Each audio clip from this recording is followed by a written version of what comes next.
Assalamualaikum warahmatullahi wabarakatuh. Perkenalkan, nama saya Destia Rara Apriliani.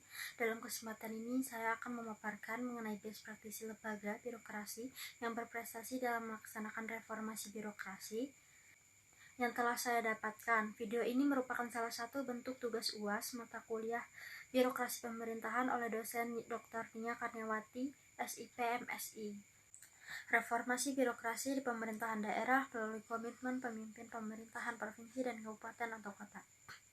Sebelum masuk mengenai hal tersebut, saya akan memaparkan kembali apa yang sudah diberikan dari materi sebelumnya, yaitu reformasi birokrasi pada hakikatnya merupakan upaya untuk melakukan pembaharuan dan perubahan mendasar terhadap sistem penyelenggaraan pemerintahan, terutama menyangkut aspek-aspek kelembagaan, organisasi, ketatalaksanaan, bisnis proses, dan sumber daya manusia aparatur. Kemudian reformasi birokrasi dilaksanakan dalam rangka mewujudkan tata kelola pemerintahan yang baik, good governance. Berkaitan dengan hal tersebut, maka reformasi birokrasi adalah langkah strategis untuk membangun aparatur negara agar lebih berdaya guna dan berhasil guna dalam mengemban tugas umum pemerintahan dan pembangunan nasional. Kemudian reformasi birokrasi merupakan perubahan dalam tata kelola dan tata pemerintahan. Selanjutnya, Rias Rashid 1998 mengungkapkan bahwa reformasi bermakna suatu langkah perubahan tanpa merusak, atau perubahan seraya memelihara yang diperkasai oleh mereka yang memimpin suatu sistem, karena sadar bahwa tanpa reformasi sistem itu bisa ambruk. Hal tersebut merupakan bahwa dalam perubahan yang dilakukan dalam reformasi bersifat damai yang dilakukan oleh pemimpin. Selanjutnya, komitmen buat dan pemimpin dengan motivasi maju mendorong terciptanya good governance dan clean government di lingkungan kerja masing-masing. Kota Malang mendapatkan kehormatan menjadi satu-satunya perwakilan pemerintah kabupaten atau kota yang menerapkan best practices pendorong reformasi birokrasi di daerah yang menerima penilaian terbaik. Menteri Koordinator Polhukam menjelaskan masih adanya faktor yang menyebabkan reformasi birokrasi di RI yang belum bisa diimplementasikan dengan baik.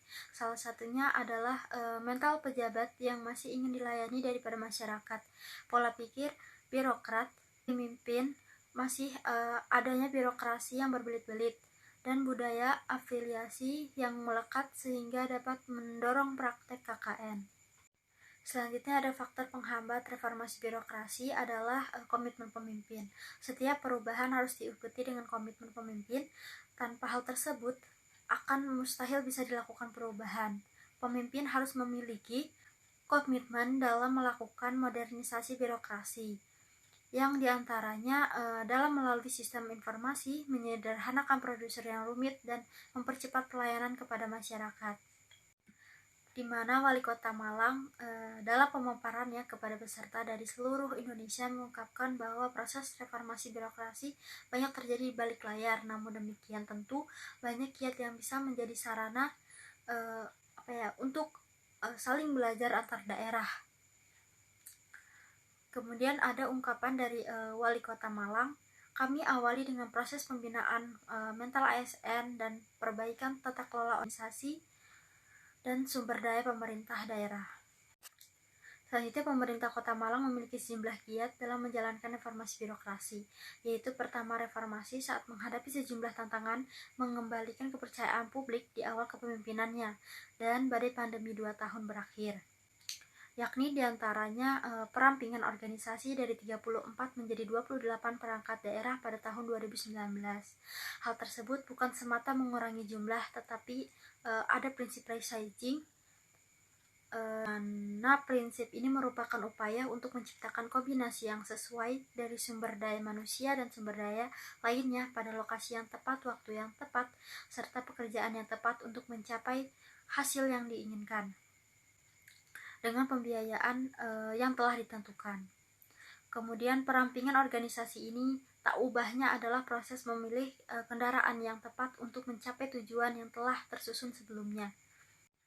Dengan hasilnya yaitu efisiensi belanja operasional yang bisa masuk untuk pembangunan daerah. Seiring dengan proses tersebut, pemerintah Kota Malang juga melakukan lelang kinerja percepatan merit system dalam tata kelola SDM aparatur. Pemerintah kota juga menggelar uji publik sekretaris daerah menerapkan sistem reward dan punishment.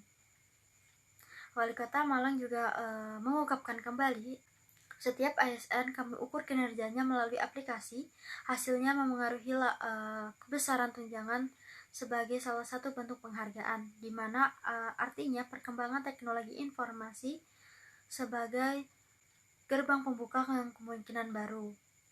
Kemudian selanjutnya ada pengintegrasian berbagai inisiatif digital yang masih terus bergulir, tetapi sudah ada berbagai hasil dari upaya ini. Yang pertama, kemudahan layanan online administrasi kependudukan, pembayaran pajak, perizinan, pengadaan barang dan jasa, termasuk marketplace lokal yang telah kini menjadi favorit masyarakat. Semua upaya integrasi digital ini meringkas banyak sekali proses yang sebelumnya berbelit dan sulit.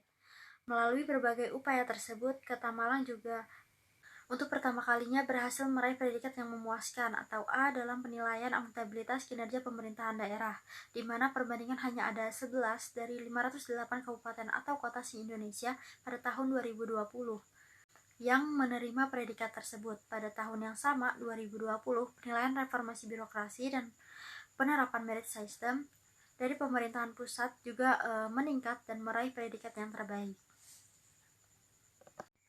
Sekian dari saya dan terima kasih. Billahi fasabilil haq fastabiqul khairat. Wassalamualaikum warahmatullahi wabarakatuh.